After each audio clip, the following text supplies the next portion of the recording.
Olá, amigo, tudo bem? Meu nome é o professor Wander e vamos a mais uma aula do nosso curso básico de eletrônica. Olá, caro amigo, tudo bem? Aqui é o professor Wander e vamos a mais uma aula do nosso curso de eletrônica.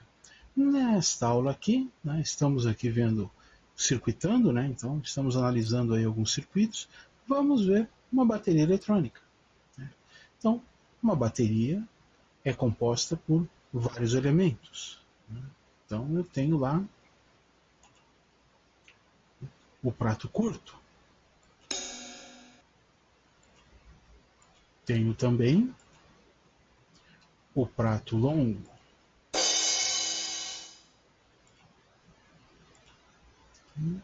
O surdo, ou floor tom.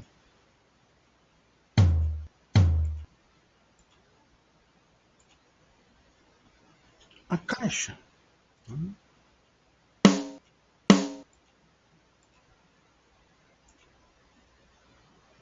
O tom agudo, ou high tom.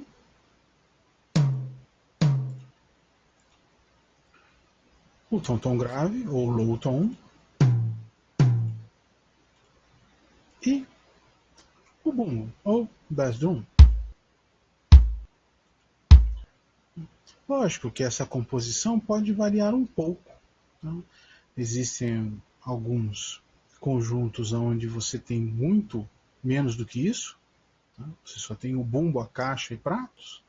Existem baterias que têm mais elementos, Isso varia, eu não sou músico, mas isso aqui é o básico que eu levantei. Então, o que acontece?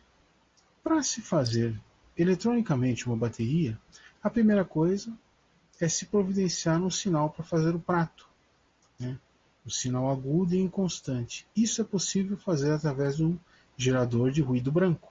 Como é que eu faço isso? Olha lá. Pego uma junção semicondutora, podia ser um diodo, mas o transistor responde melhor, mas pode ser um diodo também. Polarizo ele reversamente, e aqui, devido aos portadores de fuga da junção, os portadores devido à variação aqui da energia térmica, a agitação térmica, eu vou ter um sinal, eu vou ter um ruído. Então, eu capturo esse sinal através de C1 aqui e amplifico através de um transistor devidamente polarizado. Calibro esse resistor aqui, no caso R5, para obter o melhor sinal possível. Então, dependendo do valor desse resistor, você pode ter uma oscilação maior ou menor. O ideal é calibrar o resistor aqui para naquele transistor, naquele elemento semicondutor que você estiver usando, conseguir o maior nível de sinal possível. Então, aqui na saída eu tenho um nível de sinal de um ruído branco. O ruído branco ele se estende por toda a faixa de áudio, no caso, e até além dela, com um sinal inconstante e contínuo. Parece um chiado, um shhh. Muito bem. No nosso caso, olha lá, usei um BC548, regulei o resistor aqui em 75K, foi um valor onde eu tive um bom sinal, desacoplei esse sinal com o capacitor de 10NF, apliquei no amplificador também com o BC548, devidamente com os valores calibrados aqui para um bom ganho. Às vezes, dependendo da necessidade, é interessante se fazer 2 estágios de amplificação, às vezes não, depende muito do que vai se querer na saída. E, interessante, eu trabalhei aqui com alguns BCs 548 de lotes diferentes, e descobri que um aqui, que é um BC 548 com lote aqui, 203B, ele gera mais sinal do que outros. Então, resolvi adotar, inclusive separei esses transistores aqui para caso precisar fazer outro gerador de ruído branco, ter transistores que respondam melhor. Então, lá na saída eu tenho o meu sinal de ruído branco. Muito bem. Este sinal é usado para quê? Para pratos e para caixa. A gente já vai ver isso aí daqui a pouquinho. Lembrando, né, resistor aqui calibrado para obter o melhor sinal. Vou usar amplificadores operacionais, só que não quero usar fonte simétrica. Então eu vou fazer o quê? Vou fazer uma artimanha aqui para criar uma fonte simétrica, vamos dizer assim, com base numa fonte normal. Divisor resistivo, devidamente desacoplado, com divisor capacitivo em paralelo, né, aonde eu permito que aqui a meia tensão, né, eu chamo de 0 volts, o positivo, em vez de 12, fica com 6 volts, e o negativo, em vez de 0, vai ficar com menos 6. Pelo menos é isso que o amplificador operacional vai enxergar. Então eu parto de uma fonte DC normal e tenho alimentação simétrica para poder trabalhar com o meu amplificador operacional. Lembrando, tudo que no amplificador operacional eu precisar referenciar a terra ou 0 volts, eu vou ter que colocar neste ponto aqui, não aqui. Funciona bem, não tenho problemas com isso aí. Lógico que em aplicações muito específicas o ideal é ter realmente uma fonte simétrica, especialmente quando você precisa de uma quantidade de sinal, uma amplitude de sinal maior. Né?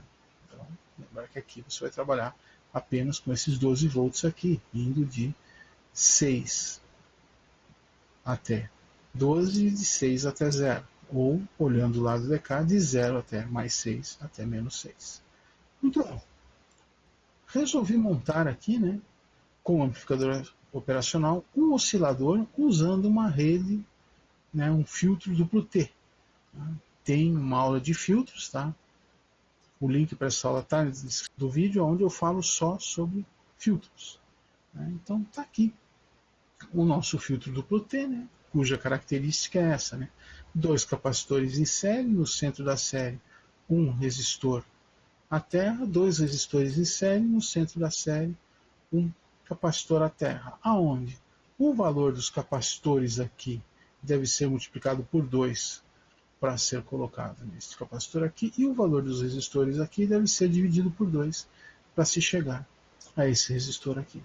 Com os valores devidamente calibrados, o que acontece? Eu ligo o circuito, uma perturbação normalmente acontece na hora de ligar, e essa perturbação tem uma série de frequências, inclusive a frequência na qual eu desejo oscilar. Essa frequência é filtrada e reinjetada, né, com defasagem de 180 graus aqui do filtro duplo T e mais 180 graus do amplificador operacional, afinal estou usando a porta inversora. E com isso obtenho oscilação. Lógico, os valores têm que ser às vezes trabalhados, né, especialmente prefere-se trabalhar com este resistor aqui, para que eu obtenha uma oscilação senoidal. Ela poderia ser uma onda quadrada também, dependendo de como se trabalhar os valores. Né? Se parte desse princípio de valores aqui. A frequência de oscilação, né, base, deve respeitar esta fórmula aqui, 1 sobre 2π R1, ou este valor, que deve ser iguais os dois resistores, né, multiplicado por C1, o valor de um desses dois capacitores aqui, cujos valores têm que ser iguais. Né. Pode haver uma pequena variação devido ao quê? A variação nos componentes e de outros detalhes do circuito. Mas a tendência é que você obtenha a frequência com esta fórmula aqui. Então, tem aí o oscilador duplo T. Porém, não é o oscilador duplo T puro e simples que eu vou querer. Né? Olha lá, ó. A estabilidade do oscilador pode ser determinada por este resistor. Este resistor aqui, com pequenas variações para mais ou para menos, me permitem o quê? Ou saturar o meu oscilador, então em vez de ele ter uma onda sinoidal, ele vai começar a quadratar essa onda, ela vai virar um trapézio e depois uma onda quadrada, ou chegando de um limite para menos, vamos dizer assim, essa oscilação ela só vai acontecer com uma perturbação, depois ela desaparece. Tá? E aí nasce o oscilador amortecido. Tá? A ideia é a mesma, tem um resistor K aqui, que é para equilibrar as impedâncias de entrada aqui do amplificador operacional. Né? Não é intrinsecamente necessário, mas sempre é bom colocar aqui para ajudar o circuito a operar corretamente. Então, tenho lá todos os meus valores calculados e vou variar, né? Em laboratório a gente coloca aqui o trim-pot, o potenciômetro, e vai variando esse Rx aqui para o que é desejado. De onde vem a minha perturbação? Quando ele vai começar a oscilar? Quando eu polarizar esse transistor. Então, quando eu polarizo esse transistor, eu faço o quê? Eu pego esse ponto aqui, jogo a menos VCC, né? Entrada inversora, a saída vai sair a mais VCC, tiro a polarização e ele vai tender a ou oscilar ou se estabilizar. Aí, né, vai depender do Rx. Então, olha lá, um pequeno pulso na base desse transistor me gerará o quê? Uma vinda ao negativo, né, ou a zero deste ponto aqui, só que quando eu solto aqui, quando eu libero aqui após esse pulso, o que acontece? Calibrando o valor de Rx corretamente, olha lá, ajustar Rx para um oscilador amortecido. O que eu vou ter na saída? Vou ter uma oscilação amortecida. Fazendo o ajuste dos componentes, eu vou ter uma oscilação amortecida numa certa frequência, o que me gera o meu sinal desejado. Esta bateria usa um sistema touch, um sistema de toque. Então eu tive que fazer um detetor de toque com elemento de entrada, né, um ponto de conexão, resistor de 10 mega a 0 volt, uma porta inversora Schmitt-Trigger, tá, CMOS, cuja a impedância de entrada é muito elevada, né, então quando eu colocar um elemento aqui, por exemplo, um dedo aqui, a própria indução do sinal de 60 Hz que existe no ambiente me faz essa porta aqui interpretar o sinal de entrada e eu vou ter uma onda quadrada na saída. Retifico essa onda quadrada negativamente em relação ao positivo, ó, e filtro, né? Tem um capacitor aqui e um resistor para descarregar esse capacitor para que isso aqui tenha uma certa velocidade de operação, para que eu não toque aqui, carregue o capacitor e aí demore muito tempo para descarregar. Né? Uma outra porta para pegar esse sinal aqui que vai ter alguma ondulação e transformar em um sinal constante, e a minha tensão de saída. Coloquei o dedo aqui, toquei aqui, vou ter o quê? A partir de um certo momento, uma onda senoidal, normalmente a indução de 60 Hz, que existe no ambiente. Na saída, eu vou ter essa onda já em forma quadrada. Note que como é um inversor, né, quando o semiciclo aqui é positivo, a saída que estava em 1, porque a polarização aqui é a terra, é 0, né, vem para 0. Quando o semiciclo aqui é negativo, a saída vai para 1. E assim fica. O que eu tenho aqui? Eu tenho aqui que este ponto normalmente fica a VCC, mantida por esse resistor. Né? Quando esta onda aqui chega, eu venho a 0. Né? Quando volto a 1, o capacitor começa a se descarregar pelo resistor, mas não o suficiente para que a porta aqui enxergue o nível 1 novamente. Né? Então eu venho a 0 e fico até a retirada do dedo. Então olha lá. Né? Como é um inversor, né? Quando eu venho a 0 e fico até a retirada do dedo, a saída, que é o inversor, vai a 1 e fica até a mudança de estado, até retirar o dedo aqui do sensor. Muito bem, então usei o sistema touch, um detetor de toque, para a minha entrada de comando da minha bateria. Então, pego os sinais lá dos meus osciladores, passo por um estágio amplificador, já bem conhecido por nós, já usei isso aqui algumas vezes, inclusive aqui, né, para amplificar lá o sinal de ruído branco. Né? Então, tenho aqui 2 estágios de amplificação e a minha saída. Tá? E um controle de volume, tá? Fazer o ajuste aí de acordo com a necessidade de sinal aqui na frente. Muito bem. Tenho aqui o oscilador do boom. Né? Então, tenho aqui os valores colocados. Né? A lista com os valores dos componentes está na descrição do vídeo. Né? Então, olha lá, os meus 2 capacitores aqui 100 NF, o meu capacitor aqui 220 NF, mais ou menos 2 para 1, 2 resistores de 22K, aqui seria um resistor de 11K, só que este valor tem que ser um pouquinho menor para quê? Para que ele oscile amortecidamente. Né? Resistor de 1K, polarização aqui da entrada. Transistor BC548, um capacitor aqui na base, para apenas passar um pequeno pulso na hora que eu ativar o sistema. Né? Com um resistor de 22K e um capacitor de 10 microfarads. Por que eu tenho que ter esse conjunto de resistor e capacitor aqui?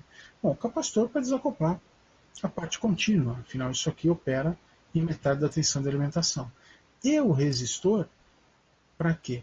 Para aumentar a impedância de saída para que os outros osciladores não influam nesse aqui e esse aqui não influa tanto nos outros osciladores. Então aqui eu vou ter um sinal forte que pode receber influência. Tá? Através daqui, até pode, tá? Se a ligação fosse feita diretamente. Mas com um resistor de 22K, essa influência é muito diminuída. Então eu posso aqui ligar todos os meus osciladores, todas as minhas saídas juntas, levar lá para o controle de volume, tá? Sem que um interfira tanto no funcionamento do outro. Olha lá. Lá do meu detetor de toque eu venho com um pequeno pulso. O que eu vou ter na saída? Um sinal amortecido. Então, usando aqui a frequência do bumbo, uma frequência razoavelmente baixa, em torno de 60 Hz, né, eu vou ter aquele sinal amortecido do bumbo. Neste caso aqui eu coloquei um elemento, né, olha lá, ajuste de tempo de duração, ou seja, eu posso fazer esse amortecimento acabar mais rapidamente ou demorar um pouco. Então isso me dá uma ideia de profundidade. Pode me dar aquele bumbo mais curto, né, ou aquele bumbo um pouco mais longo. Né? O pessoal lá da Índia, por exemplo, gosta muito desses sinais mais longos, aí, né, com tempo de amortecimento maior. A mesma coisa para o surdo. A ideia é exatamente a mesma, porém os componentes são recalibrados para outro valor. Aqui damos a sorte de, com um resistor de 12K, conseguir fazer a oscilação amortecida. Às vezes acontece de você ter que somar resistores aqui. Outra coisa, uso resistores de 20K aqui, não é um valor muito comum, mas dá para procurar encontrar no mercado.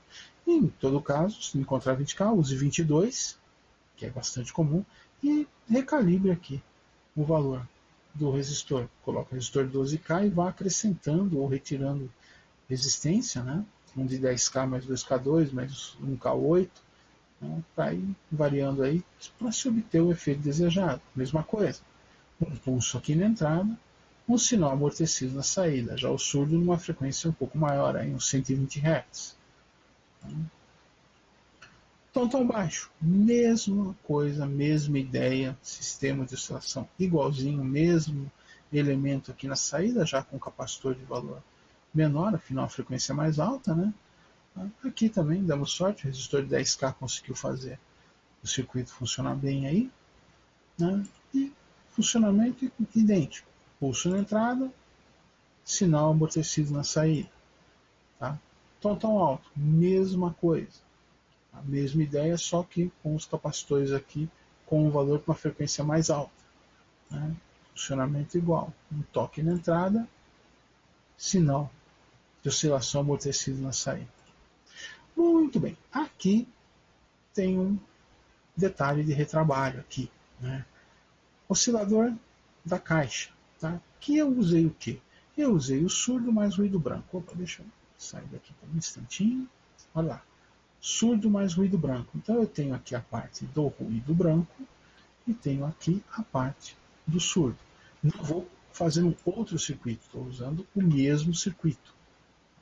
Então o surdo que já está lá, ele vai ser, a saída dele continua igual, a única coisa, quando eu acionar o sinal de caixa, eu também vou acionar o surdo e o sinal do ruído branco que é usado para os pratos. Então, olha aqui, recebo um pulso aqui na entrada da parte do surdo, obtenho lá um sinal amortecido na saída.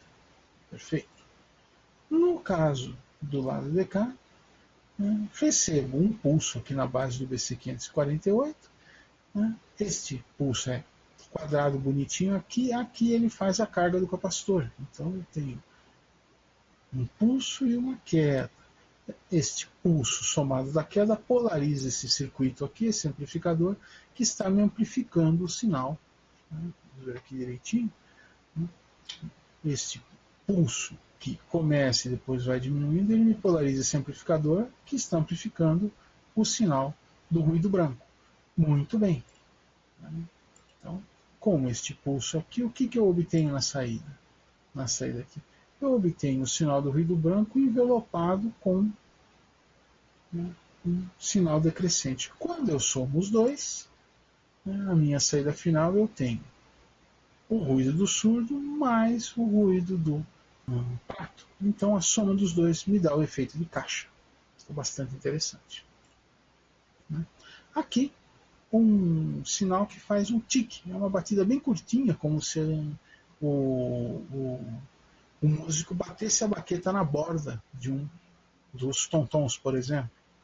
Então, é a mesma coisa, é um gerador de ruído branco, porém a constante aqui de disparo e amortecimento feito pelo capacitor de 22 nF e o resistor de 1 mega, então eu entro aqui com um pulsinho, aqui eu tenho o pulso com uma saída bem amortecida aqui, porém isso é rápido, então me dá o quê?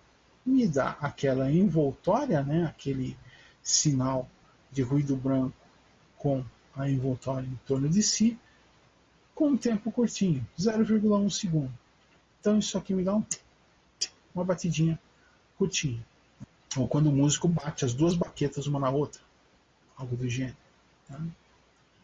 Tenho lá um sinal amortecido na saída, depois de desacoplado, só que curtinho. Tem o prato curto. A ideia é a mesma do que a gente já viu, porém a relação entre o capacitor e o resistor aqui, o capacitor de entrada e o resistor, me faz o quê? Me faz este pulso ser amortecido, esse sinal ser diminuído numa constante de tempo um pouco maior. A mesma coisa, porém, olha lá, constante de tempo de 1/4 de segundo, 0,25 segundos. Isso aqui já dá aquele ruído do prato. Tem lá a minha saída, sinal de ruído branco amortecido, porém com um tempo aqui de queda de 0,25 segundos. E tem o prato longo. A ideia é a mesma, porém um conjunto de resistores aqui, junto com o capacitor, fazendo o quê? Fazendo com que este pulsinho de entrada me gere um pulso com uma queda de tensão mais longa.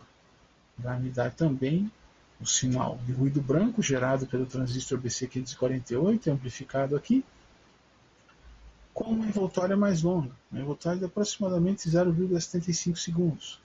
Então dá aquele efeito de prato longo. Então, vou ter lá o sinal de saída, ruído branco com envoltória sendo reduzido, porém com um tempo maior. Lógico, se você quiser fazer um sistema com um prato super longo, só aumentar as constantes aqui. Questão de retrabalhar os valores. O que eu fiz? Eu fiz um gerador de ritmo. Como as minhas entradas são de toque, touch, e trabalhando com a tensão de alimentação do circuito, o que eu fiz?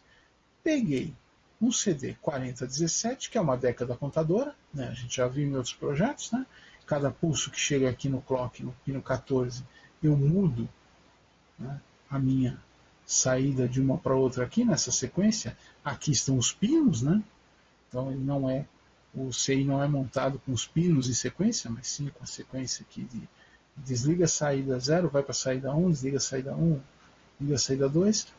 Aqui eu tenho um oscilador feito com uma porta Schmitt-Trigger, capacitor de 10 microfarads e alimentação entre entrada e saída, através do qual o capacitor carrega e descarrega. Um potenciômetro aqui para me variar o tempo. Então eu posso ter desde algo mais rápido até algo mais lento. Uma outra porta aqui para reforçar o sinal, para deixar o sinal bonitinho, e a entrada de clock. E eu tenho o pino 15, que é o reset, polarizado à terra, neste ponto aqui. Por quê? Imagine que eu quero 1, 2, 3 toques apenas. Depois voltar 1, 2, 3. O quarto ponto aqui, a quarta saída eu ligo no reset. Então ele vai fazer 1, 2, 3, 4, a quarta ele reseta, volta para 1. Né? Então isso aí permite, tá, que eu faça aqui algo mais limitado. Né? Então olha lá, aqui eu tenho o meu capacitor sendo carregado e descarregado, na saída uma onda quadrada, né? Aqui eu tenho o ponto de reset, que eu já havia dito, as saídas de 0 a 9, 10 saídas, né? Que são energizadas sequencialmente. E aí daqui eu posso ligar lá nas minhas entradas touch, né? Tá? De uma maneira tal em que eu consigo manter aqui um certo ritmo, uma certa batida de fundo aí, se isso fosse necessário. Né? Lá no circuito eu tenho o que? Eu tenho um ponto com soquete de CIs, né, onde eu posso ligar fios para fazer essa programação. Isso também poderia ser feito através de chaves. Fica um pouquinho complicado, essas chaves são difíceis de se obter. Tá? Então fiz aí algo bem simples, com que a conexão pode ser feita com pequenos pedacinhos de fio. E aqui eu tenho, né, a representação aqui das entradas. Então eu posso conectar, né, as saídas aqui nas entradas e fazer aí um pequeno gerador de ritmo de acordo com o que eu queira. Né? Então, sensores das minhas entradas touch. Uma coisa importante, os senhores vão notar que no circuito existem muitos capacitores de filtro da fonte. Por quê? Olha aqui, ó, circuito integrado CMOS. Né? Imagine que eu tenho um sinal entrando aqui nesse circuito CMOS. Quando esse sinal entra e o circuito CMOS faz a parte dele e drive algum elemento de saída, eventualmente ele aplica aqui na fonte um pequeno pulso, um pequeno ruidinho, tá? Que por melhor que o circuito seja, esse ruído acontece. Tá? O que acontece? Esse ruído ele pode circular na alimentação, tá? Ali no circuito, na parte do circuito você tem esse ruído aqui na alimentação. Esse ruído pode chegar na alimentação de um outro CI, que pode detectar erroneamente algum nível devido a essa variação de tensão aqui e acabar ligando uma saída que não deve ser ligada. O que eu faço para resolver isso? Coloco um capacitor, esse capacitor ligado o mais próximo possível entre os pinos do CI. Tá? Então, se você tem lá 10 capacitores de desacoplamento, esses capacitores têm que estar próximos dos pinos do CI. Não adianta colocar os 10 num canto do circuito. Isso aqui tem que ser distribuído junto dos CIs. O que acontece? O CI recebe lá o pulso, faz a parte dele, drive uma saída com o pulso. Gera uma perturbaçãozinha na fonte. Essa perturbação é o quê? Dragada, ela é absorvida por esse capacitor e compensada dentro, aqui no próprio CI. Então, o ruído é integrado entre o positivo e o negativo do CI, ficando nele, com isso ele consegue operar bem, e eu não propago esse ruído nem para outro CI CMOS, nem para a fonte, né, para me gerar ruídos em outros pontos. Então isso aqui é um detalhe interessante, esses capacitores aqui de desacoplamento. Bom saber que existem, bom saber que é bom colocar. Então, senhores, está aqui o circuito, né? Deixa-me ver aqui onde eu posso ficar para atrapalhar menos. Aqui, em qualquer lugar que eu fique eu vou atrapalhar. Então eu vou ficar aqui por enquanto, a gente já sai daí. Então está aqui, ó, gerador de ritmo, ó, sensor da caixa. O sensor da caixa tem conexão em C e D. Então procuramos aqui onde estão os elementos C. Está aqui C, um oscilador, né? Tá? E tem aqui um ponto D. Está aqui.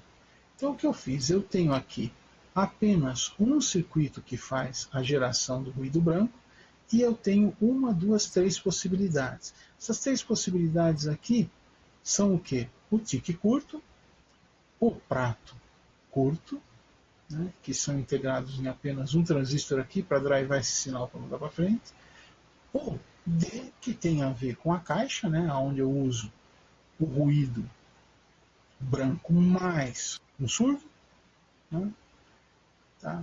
Tenho aqui, ó, prato longo vai até B, B está aqui.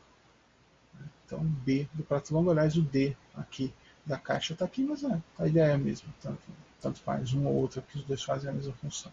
Eles fazem o que? Eles colocam esse amplificador para funcionar por um momento e depois vão diminuindo a tensão de alimentação, que me modula o sinal de saída aqui. Né? E eu tenho aqui, ó, bumbo, né, o sensor e o oscilador, surdo, o sensor e o oscilador, tom baixo, o sensor e o oscilador, tom alto, o sensor e o oscilador. Somando tudo isso aqui, né, eu tenho uma linha aqui onde todas as saídas são ligadas juntas. Né? Pego esse sinal, entro, agora sim vou me colocar aqui. Pego esse sinal, me coloco aqui, ó, num controle de volume, coloco esse sinal em dois amplificadores aqui e tenho aqui o meu sinal de saída finalmente. Tá? Então, montei esse circuito aí, baseado em umas ideias que eu tinha de um outro circuito, né? Uma outra bateria eletrônica, inclusive fiz lá a bateria eletrônica 2, um pouco mais simples que essa, vídeo futuro aí. Tá? E basicamente é isso aqui. Tá? A lista de componentes está na descrição do vídeo. O esquema, como é um esquema mais complexo, a dica é dar um print na tela e copia para um outro lugar. Né? Tá aqui. Esquema. Aqui eu tenho a lista de componentes, né, os devidos valores. Está na descrição do vídeo, não precisa se preocupar com isso aí. É uma lista longa, porque é um circuito complexo, tá? Mas vale a pena para quem quiser experimentar. Né? Senhores, próxima aula de circuitando, vamos analisar um circuito para controle de temperatura, que foi bastante interessante, uma coisa que eu quis fazer aqui, de um processo que eu quis fazer para controlar um ventilador aqui de uma fonte minha. Tá? E agora vamos lá para o Microlab dar uma olhada na bateria funcionando, ok? Microlab agora. Olá, caro amigo, tudo bem? Aqui é o professor Vander e estamos aqui no Microlab para dar uma olhada na nossa bateria. Olha aqui, ó, 40-106, 40-106, 40-17, 40-106. Aqui o controle de velocidade do sistema automático, aqui onde pode ser feita a seleção. Olha lá, ó. Se você quiser alterar o ritmo, né, tiver uma programação e quiser alterar o ritmo do sistema automático, você faz por aqui. Muito bem. Então eu tenho aqui o gerador de ruído branco, né, e tenho aqui os osciladores, cada um aí para fazer o seu tom, né? Desde o bumbo, né, do surdo, tom e tudo mais. E aí nós vamos ver aqui, né, o sistema aqui é touch, né, como é que faz cada som, olha lá.